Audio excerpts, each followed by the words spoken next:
Whereas the rest of the Tory party seem to be so up in the clouds that they think, Margaret Thatcher was so great, what we need is more Thatcherite policy. And that's just not what people want. No. And that's just the Tories. And obviously the Labour Party have got nothing particularly to offer, really, either. This awful problem is that the money that does get spent on public services is utterly, utterly wasted because we have this system where public services are provided by private corporations to a large extent.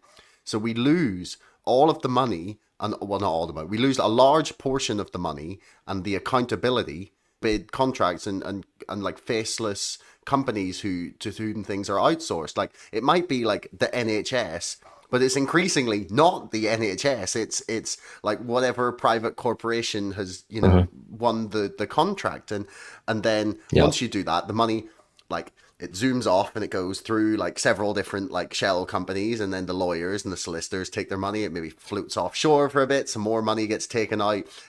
Dividends get paid to shareholders, and eventually the money that does get spent on the public service is far less than would be spent if you just had it nationalized. And I'm not like some crazy like, let's nationalize everything, but I'd like them to pick a lane. It's either let it be completely private and regulate it well, or nationalize it and let like a government run entity like actually run it, and not this like weird worst of both worlds hybrid that we've ended up in.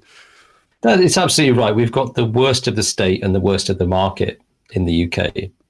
In every single field, there is kind of overweening, inefficient bureaucracy and just reams and reams of kind of pointless regulation, which often isn't effectively enforced.